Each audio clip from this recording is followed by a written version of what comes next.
And what's everybody? And what's up, everybody? We're back here for another episode of Kickin' It Real. This is our movie TV podcast, the fucking horror month edition. I think I've thrown my hat 3 times by this goddamn point, and we're talking about all the spooky goblins and ghouls that make us just the crazy individuals we are. Ellen Sugar, hi!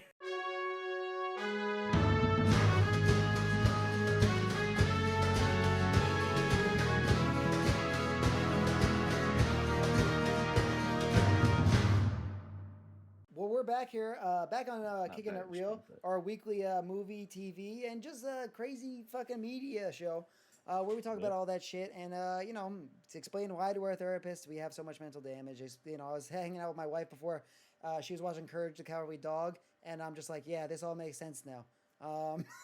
So, I guess I'm going to kick it off with something that really kind of fucked me up as a kid the first time I saw it, and definitely stuck with me to this day. It might be one of the scariest horror movies I've ever seen, and it's not because it's a traditional horror movie. It's just the most grotesque and fucking painful movie for me to watch.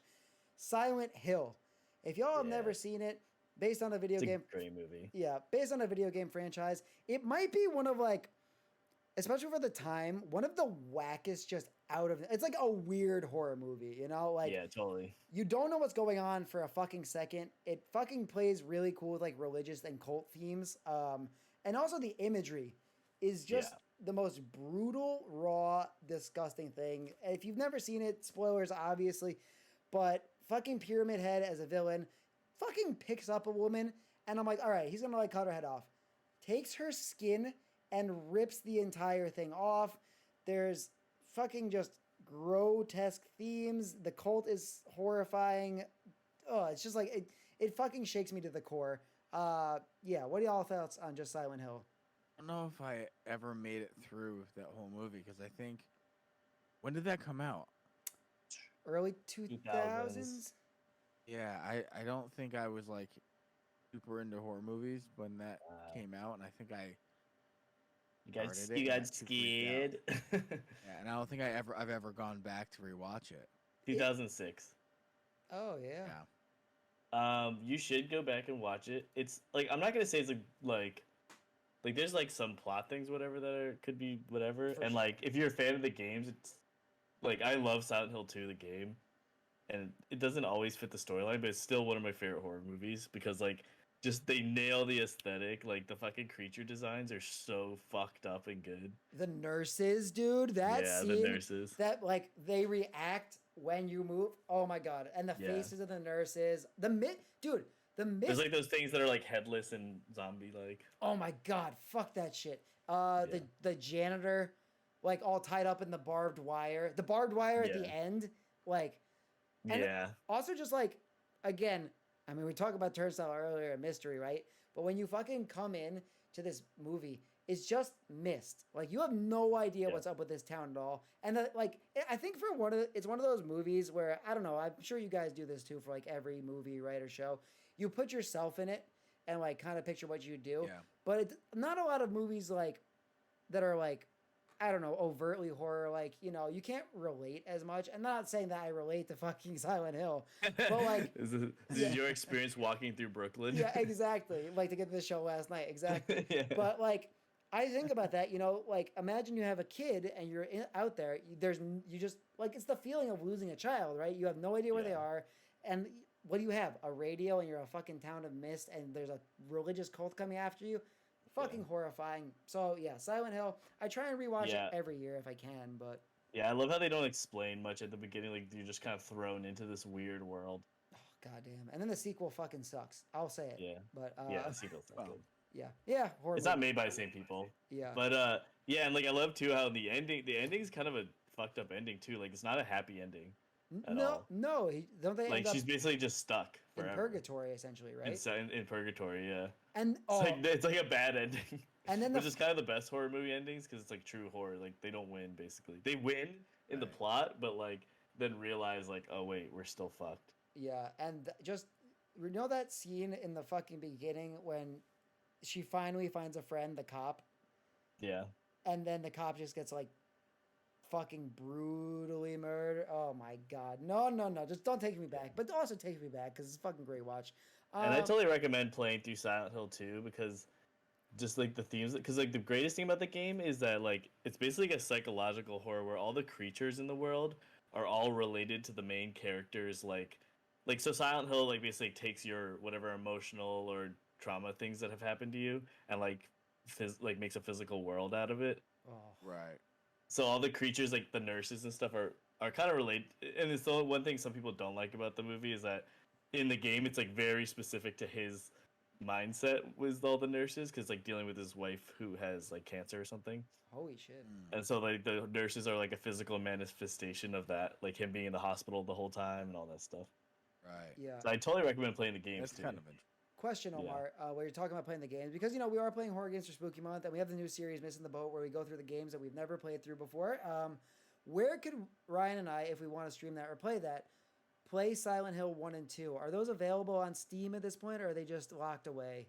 That's a good question. I think because it was on PlayStation, they did a remake for PlayStation 4 and Xbox One or something like that. Ooh, and speaking Don't of, know. just like might be on Game Pass. okay, while we're on the topic, there is rumors of a new Silent Hill game coming. Yeah. Been saying that for like 20 years. Hey, dude, it's this week there's been some shit going on, and PT they've been talking about PT again. So yeah, I don't know, maybe we'll get a new one, but yeah, Ryan and I will definitely try and play that and poop our pants. Yeah. But we don't want to worry too much about that right now because it's not something we're doing. But something we are a bit worried about is a little movie that's gonna, well, it's been worrying a lot of people for the wrong reasons. Some stupid fucking celebrity drama. But Omar, let's not talk about the dumb celebrity drama surrounding this shit. Let's talk about the film itself. Don't worry, darling. Yeah, I don't understand what's going on with this movie because I didn't follow any of the drama because I don't care really about that stuff. Like Danielle had to explain it to me, and she at first when I was like, I like looked at the reviews before we went. I was like, whoa, like the Rotten Tomato is at like 39% with critics, but then it's at 80 with audience, and I was like, that's really weird because that almost never happens. It's usually like the critics is high and the audience hate it, and like they're like complaining about how the critics are too liberal or whatever, or something like that. Like, you know what I mean? Literally. Like, that's usually what it is. They put gay people in the movie. And I didn't read any reviews, so I was like, okay, well, I'm just going to go watch it because I was excited for it. And I didn't know any of this drama stuff happening. And I thought it was fucking good. And it seems like a lot of people do really like it once you actually, like, look past the critic thing. So I don't know if the critic reviews being bad just has to do with the celebrity drama or something.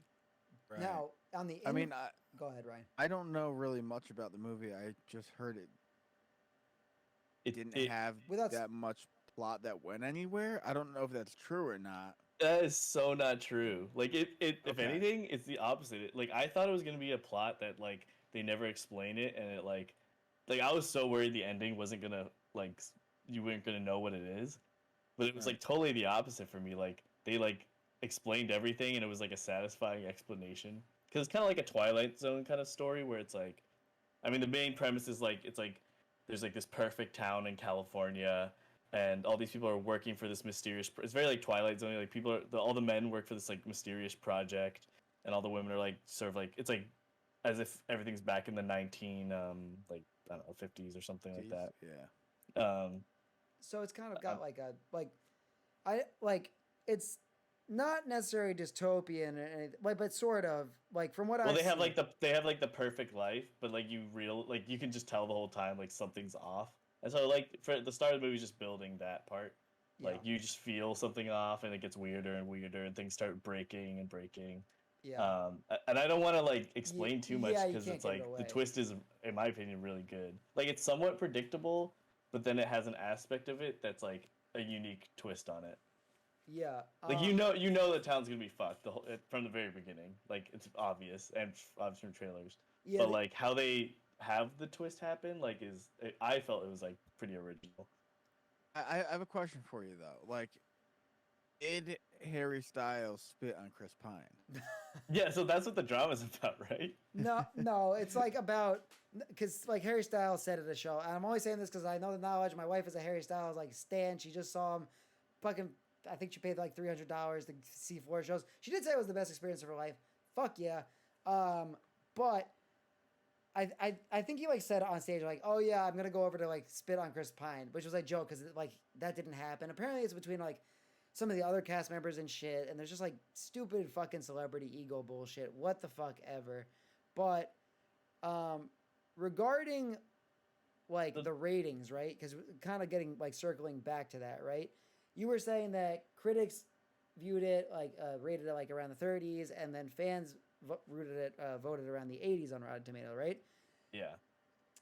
I don't know how it's changed now. Kind but of that's what devil's I was thinking. advocate, right?